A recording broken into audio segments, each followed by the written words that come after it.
हाँ जी, तो स्वागत है आपका टेक्नो कोडर्स के एक और नई वीडियो में। तो आज इस वीडियो में हम HTML में फॉर्म टैग क्या है उसके बारे में थोड़ी सी चर्चा करेंगे। फॉर्म टैग यानी कि हमने कई वेबसाइट में देखा होगा, लॉगिन फॉर्म, लॉगिन पेज यानी कि लॉगिन फॉर्म इसमें यूज होता है। रजिस्ट्रेशन फॉर्म यानी कि यूजर से अगर वेबसाइट में कोई डेटा लेना हो तो उसके लिए फॉर्म का यूज होता है। फॉर्म में हम इनपुट टाइप दे सकते हैं, उसमें label, selection list, text area होती है, बटन्स भी होते हैं। डेट डेट लेने के लिए डेट इनपुट टाइप होती है। ये सभी इनपुट लेने के लिए फॉर्म टैग का यूज़ होता है। तो आज हम फॉर्म टैग के बारे में थोड़ी सी चर्चा करेंगे। तो उसके लिए एक नया फोल्डर बना लेते हैं जिसका नाम हम रखते हैं 07_forms। उसके अंदर एक फाइल बनाते हैं जिसका नाम हम रखते हैं form.html। पहले हमारी HTML की सिंटेक्स ले आते हैं।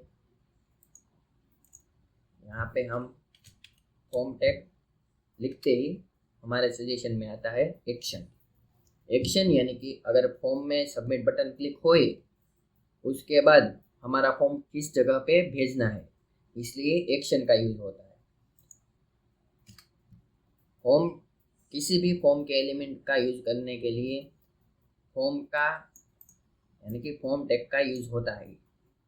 फॉर्म टैग का यूज करना गुड प्रैक्टिस है। हम अगर फॉर्म टैग का यूज ना करें और बटन लिखे तो भी हमारा प्रोग्राम तो रन होगा लेकिन वो गुड प्रैक्टिस नहीं है। क्योंकि अगर हमने इनपुट टाइप में कोई रिक्वायर्ड रखा हो यानी कि कोई फील्ड रिक्वायर्ड रखी हो यानी कि वो फील्ड फिलअप करनी है तो वो सिर्फ फॉर्म टैग में ही यूज होती है। अगर बाहर हम लिखे वो हम आगे देखेंगे। अब हम फॉर्म टैग के बारे में चर्चा करते हैं। तो वही एक्शन तो आप समझ लिए, जिस जगह पे हमारा फॉर्म सबमिट होते ही जिस जगह भेजना हो उसका URL यहाँ एक्शन में लिखना पड़ता है। एक्शन में उसके बाद एक और एट्रीब्यूट है जिसका नाम है मेथड दो प्रकार की होती है। यहाँ पे 3 लिखी है लेकिन मेनली 2 प्रकार की होती है, एक गेट और दूसरी होती है पोस्ट। गेट यानी कि हमारा जो डेटा है वो URL में यानी कि हमारे यहाँ पे URL में यानी कि टेक्नोकोडर्स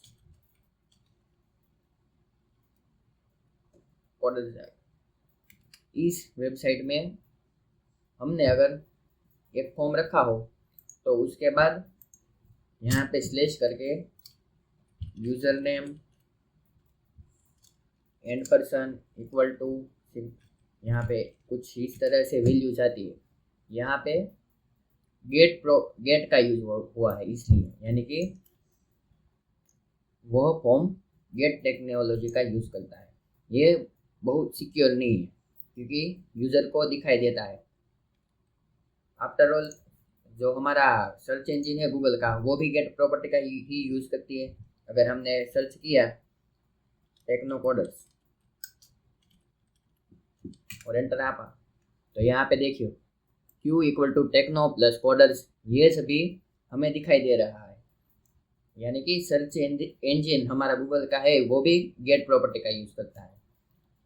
तो ये होती है गेट प्रॉपर्टी यानी कि ये बहुत सिक्योर नहीं है, फिर भी हम इसका यूज करते हैं गेट। और दूसरी है पोस्ट यानी कि जो फॉर्म में जो डेटा है उसका एक ब्लॉक बना देते हैं। उसके बाद हमारा जो डेटा है वो जाता है। पोस्ट के अंदर का जो डेटा है वो हमें यानी कि यूज़र को दिखाई नहीं देता, इसलिए ये गेट के मुकाबले सिक्योर है। तो ये दूसरी प्रॉपर्टी हो गई मेथड। उसके बाद एक और प्रॉपर्टी है जिसका नाम है ऑटो कंप्लीट को हम ऑन रख सकते हैं या फिर ऑफ रख सकते हैं।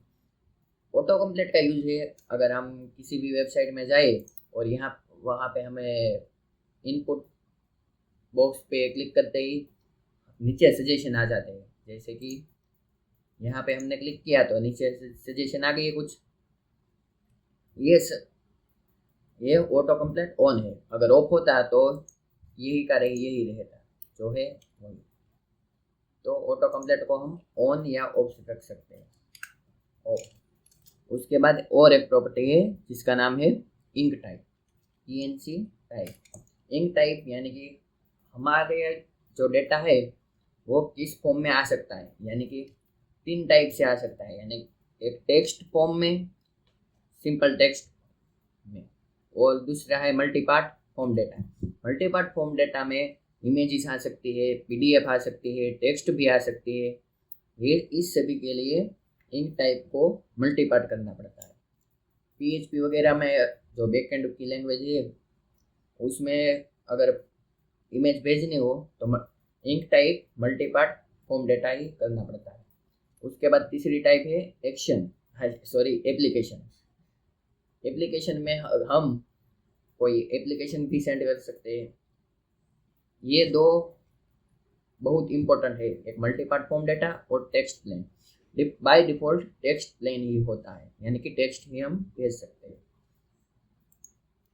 उसके बाद और एक प्रॉपर्टी है जिसका नाम है accept character set. Character set बहुत अच्छा टॉपिक आया है। कैरेक्टर सेट यानी कि हमारा जो फॉर्म है उसके अंदर का जो डेटा है वो किस कैरेक्टर सेट का यूज कर रहा है। कैरेक्टर सेट यानी कि नंबर ऑफ कैरेक्टर्स, यानी कि डिक्शनरी भी हम बोल सकते हैं। अभी वेब पेज फिलहाल इस डायग्राम के मुताबिक वेब पेज आज की जो एक कैरेक्टर सेट है, उसके बाद UTF-8, GIS, यूरोप और अदर्स, ये सभी कैरेक्टर सेट है। कैरेक्टर सेट यानी कि एक डिक्शनरी भी हम बोल सकते हैं।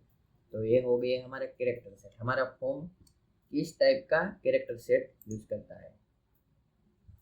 हम व्यू में जाके वर्ड रैप ऑन कर देते हैं।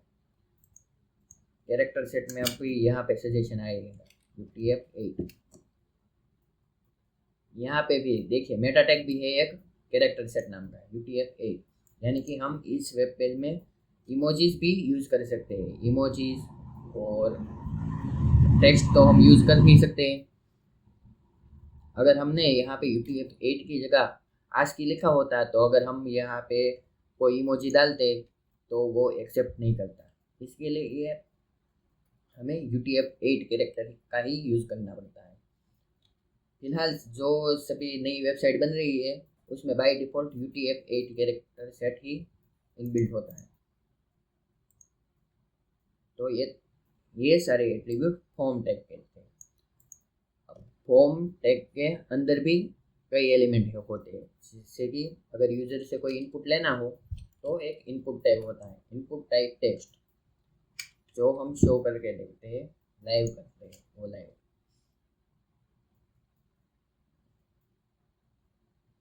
देखिए ये इनपुट टाइप है, ये यूजर से टेक्स्ट इनपुट लेने के लिए यूज होता है। एक इनपुट नाम का टैग है, इसकी टाइप भी कई है, वो हम आगे देखेंगे अगले वीडियो में। इनपुट टाइप टेक्स्ट होती है और इसकी कई प्रॉपर्टीज भी है, वो हम बाद में देखेंगे।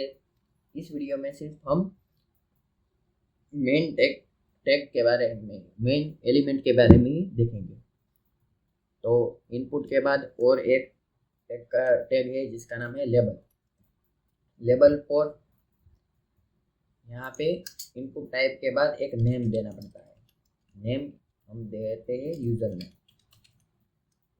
लेबल फॉर यूजर नेम, ये जावास्क्रिप्ट में यूज होता है नेम का, और उसका लेबल भी हम रखते हैं यूजर नेम। ये जो लिखा है वो यूजर को शो होता है, और ये जावास्क्रिप्ट में यूज होता है। देखिए यूजर नेम आ गया, यूजर नेम ये पीछे आया लेकिन हम आगे देखिए यूजर नेम इंसर्ट कराने के लिए। लेबल का यूज हो गया। अब और एक टैग है जिसका नाम है सिलेक्ट।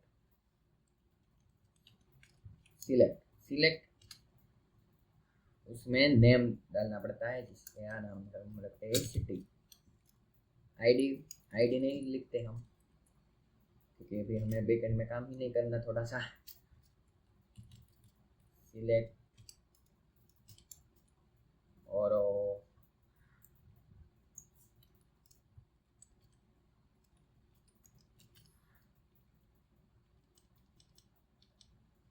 सिलेक्ट। अगर हम यहाँ पे देखें तो सिंपली एक ड्रॉप डाउन लिस्ट बन गया। इसमें कोई वैल्यू नहीं है। अगर वैल्यू हमें इंसर्ट करानी हो तो उसका लिए ऑप्शन का यूज होता है। ऑप्शन वैल्यू हम रखते हैं दिल्ली।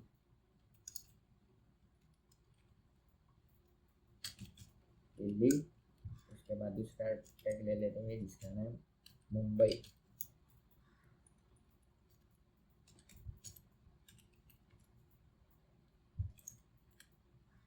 अब देखिए इसमें वैल्यू भी आ गई है, दिल्ली और मुंबई, जो स्वैपेबल है और हम एक ही सिलेक्ट कर सकते हैं।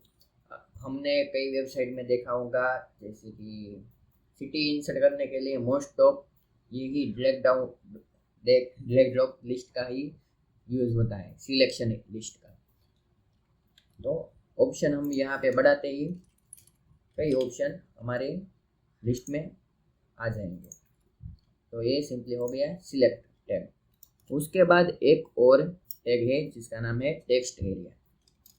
टेक्स्ट एरिया अगर हमने कोई बड़ा एड्रेस डालना हो तो उसके लिए टेक्स्ट एरिया का यूज होता है।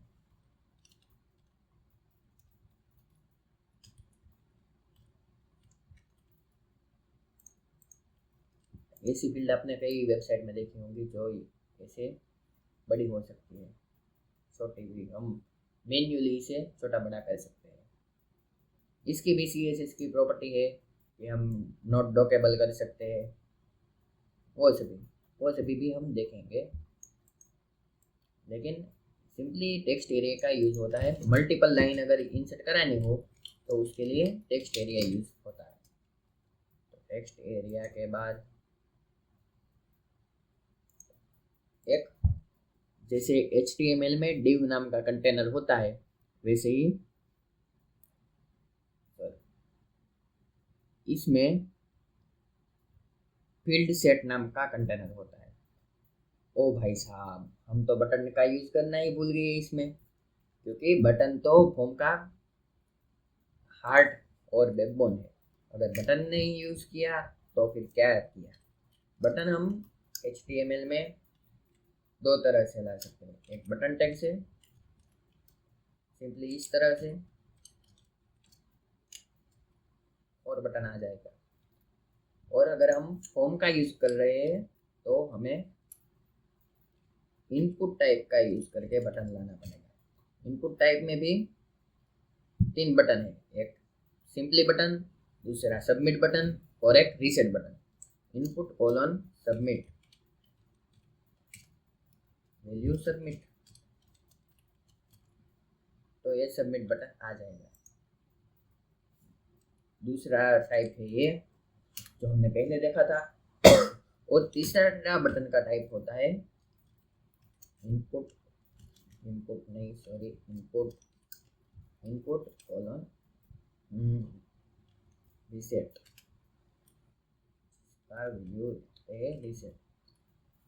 रीसेट यानी कि अगर हम ये पहला वाला सबमिट पे क्लिक करेंगे तो हमारा डेटा किसी और वेब पेज में चला जाएगा। देखिए, this page is not working.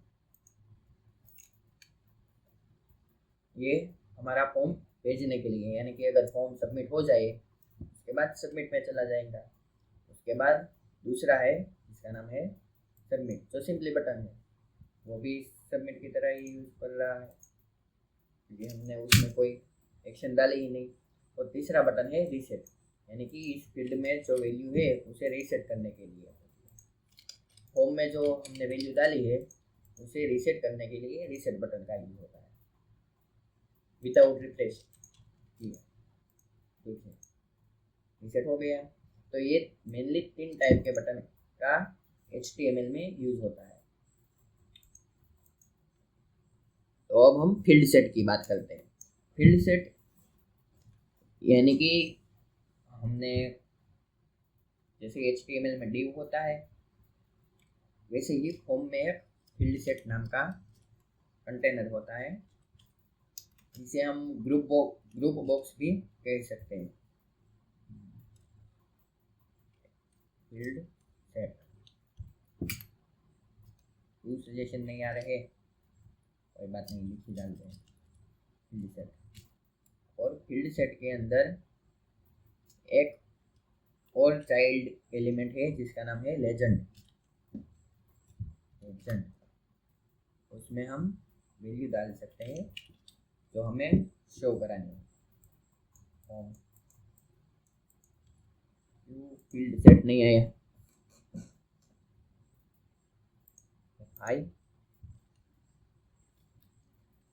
IELD set, field set. हाँ अब आया। देखिए ये फील्ड सेट टैग है। अगर हम ये पूरा फॉर्म का डेटा इस कंटेनर में डाल दें,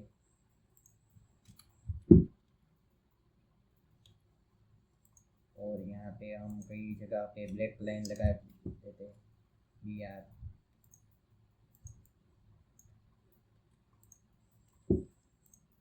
फिर बाद भी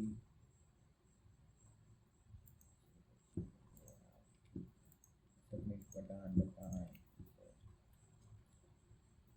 देखिए ये फॉर्म एक ग्रुप बॉक्स की तरह काम कर रहा है।